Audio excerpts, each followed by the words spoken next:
Hello everyone, how are you? I am Akrash, your teacher here, and I will teach you different questions and their answers. So I welcome you on classtheta.com.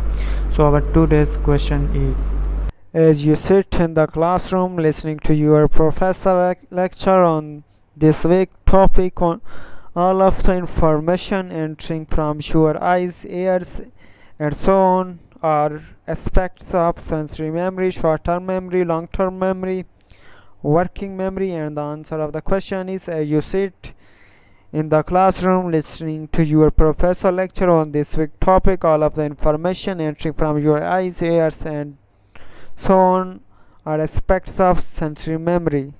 Thank you for watching the video. If you have any question related to this video, please post a comment below.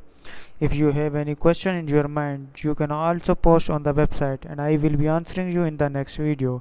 Thank you for engaging with us. Until next video, bye bye.